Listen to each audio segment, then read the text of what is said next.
आज हम ऐसे मूवी एक्सप्लेन करने जा रहे हैं आप सोचे भी नहीं सकते। तो चलिए आपका कीमती टाइम ना खराब करके वीडियो शुरू करें। हमें जीवन की राहें कभी कभी ऐसे खतरनाक मोड़ पर ले जाती हैं जहां कल्पना और वास्तविकता की सीमाएं धुंधली हो जाती हैं। यह कहानी एक ऐसी लड़की की है जिसे ना चाहते हुए भी एक दरिंदे के साथ वह सब करना पड़ा जो वह नहीं चाहती थी।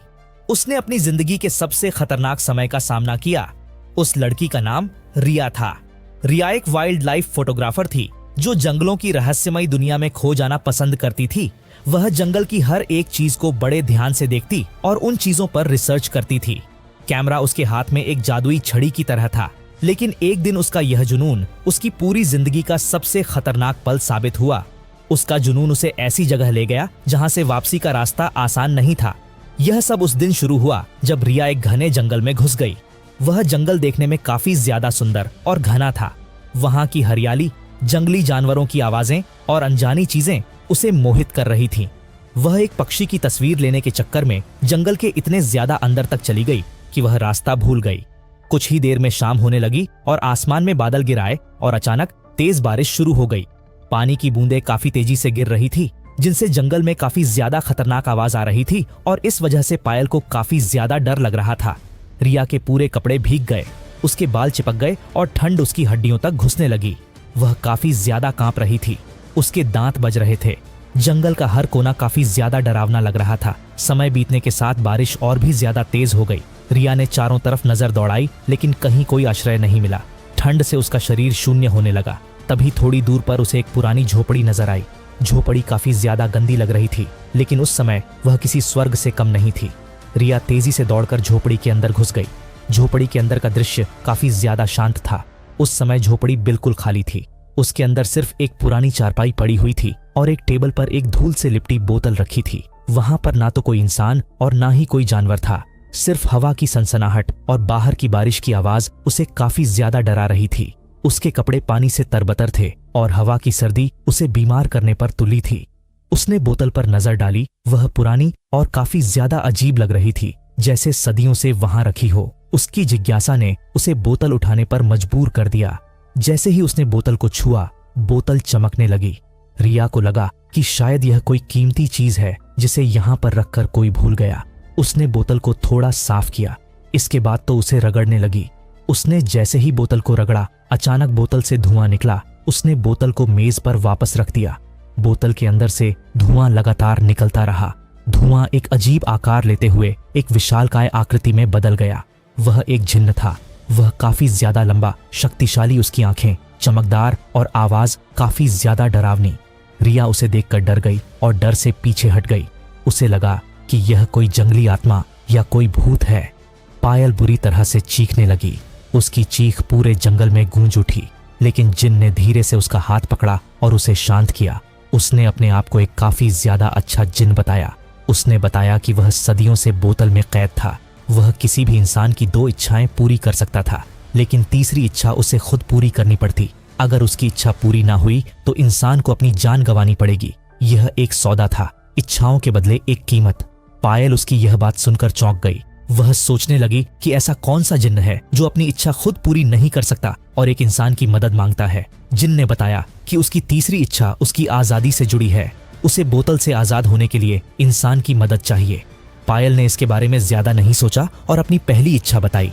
उसके कपड़े भीगे थे और उसे ठंड लग रही थी। उसने कहा कि तुम्हें यहाँ पर थोड़ी गर्मी का इंतजाम करना होगा, क्योंकि मुझे काफी ज्यादा ठंड लग रही है और मेरे कपड़े भी पूरी तरह से भीग चुके हैं।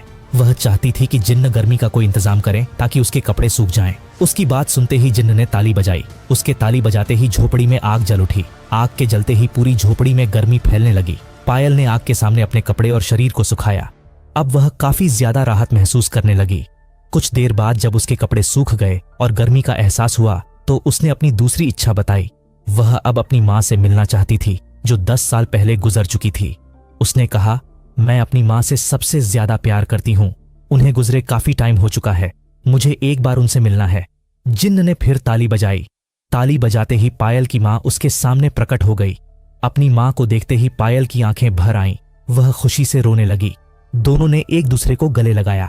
पायल ने माँ को बताया कि यह जिन्न की शक्तियों का कमाल है। उन्होंने पुरानी यादें ताजा की।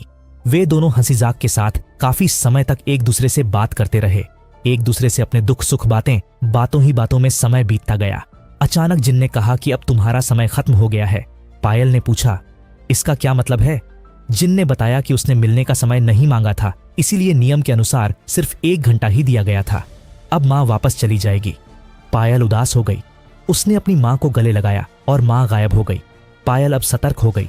उसने सोचा कि आगे की इच्छाएं सोच समझकर मांगनी होंगी, लेकिन जैसे ही वह आगे कुछ बोलने वाली थी, तभी जिन्न ने उसे याद दिलाया कि उसकी दोनों इच्छाएं पूरी हो चुकी हैं। अब बारी उसकी इच्छा पूरी करने की थी। पायल ने कहा कि बताओ मुझे क्या करना है। जिन्न ने खुलासा किया कि एक जिन्न तभी आजाद हो सकता है जब कोई इंसान उसके साथ संभोग करे। यह सुनकर पायल हैरान रह गई। उसने कहा, यह कैसी इच्छा है? वह कभी ऐसा नहीं कर सकती। जिन्न ने चेतावनी दी कि अगर तुमने ऐसा नहीं किया तो तुम 1 दिन के अंदर ही मर जाओगी, इसलिए यह हम दोनों की जान बचाने के लिए यह जरूरी। पायल ने पूछा, अगर संभोग किसी इंसान से ही करना है तो वह किसी और से क्यों नहीं कर लेता? जिन्न ने कहा कि जिसकी इच्छाएं पूरी की गई हो उसी के साथ संभोग करने से आजादी मिलेगी। पायल ने पूछा कि अगर मेरी जगह कोई लड़का होता तो क्या उसके साथ भी तू ऐसा ही करता? जिन्न ने कहा कि अगर तेरी जगह कोई लड़का होता तब भी मैं उसके साथ ऐसा ही करता, क्योंकि मुझे सिर्फ आजादी चाहिए। मैं इस बोतल में काफी समय से कैद हूँ और मुझे आजाद होने का सिर्फ एक मौका चाहिए था, जिसे मैं ऐसे ही नहीं गवा सकता। पायल ने कहा कि शायद जिन्न सही कह रहा है, क्योंकि यह जिस्म की चाहत नहीं बल्कि आजादी का एक रास्ता है। उसने सोचा क्यों ना जिन्न को आजाद कर दिया जाए, क्योंकि जिन्ना की जान उसके हाथों में थी। वह जिन्न की बात से राजी हो गई। जिन्न और पायल पूरी रात संभोग करते रहे।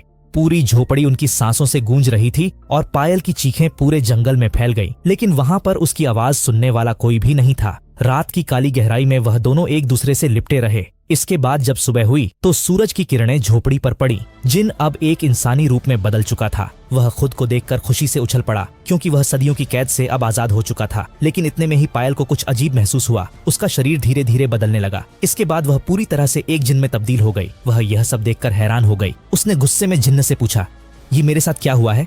जिन्न ने कहा, मुझे इस बारे में कुछ नहीं पता। मुझे सिर्फ इतना पता है कि अब मैं इंसान बन चुका हूँ। वह झोपड़ी से बाहर निकला और वहां से चला गया। पायल अब जिन्न बन चुकी थी और वह हमेशा के लिए उसी बोतल में कैद हो गई। असल बात यह थी कि जिन्न ने उसे पूरी सच्चाई नहीं बताई थी। जिन्न जिसके साथ संभोग करता वह जिन्न बन जाता और जिन्न इंसान। अब रिया तभी आजाद हो सकती थी अगर कोई उसके पास आकर उस बोतल को टच करे और उसकी कोई इच्छा पूरी करे। क्या आप उस जंगल में जाकर उस बोतल से पायल को आजाद करना चाहेंगे? अगर आप उसके साथ संभोग करके उसे आजाद करना चाहते हैं तो कमेंट में जरूर बताएं, क्योंकि पायल की कहानी यहीं पर खत्म नहीं होती। यह तो उसकी एक नई जिंदगी की केवल शुरुआत थी। उस बोतल में कैद होकर वह सालों से किसी इंसान का इंतजार कर रही है जो उसे आजाद कर सके, वरना रिया हमेशा उस बोतल के अंदर ही कैद होकर रह जाएगी जब तक कि उसे कोई आजाद नहीं करता। रिया आज भी किसी व्यक्ति का इंतजार करती है जो उस बोतल का श्राप तोड़कर उसे इस बोतल से आजाद कर सके। जब तक उस बोतल को पूरी तरह से तोड़ नहीं दिया जाता तब तक हर एक व्यक्ति उसके अंदर जाता रहेगा। लेकिन अगर कोई व्यक्ति उस बोतल को तोड़ देता है तो उस बोतल का श्राप खत्म हो जाएगा और फिर उसके अंदर कोई भी नहीं जा पाएगा और रिया हमेशा उसी की हो जाएगी जो उस बोतल को तोड़ेगा। दोस्तों, मूवी का नाम हे ह्यूमन ए मूवी। भारत में बैंड है, इसलिए AI की सहारा लिया। इस तरह के मूवी की कहानी सुनने के लिए चैनल को सब्सक्राइब करें। Thank you.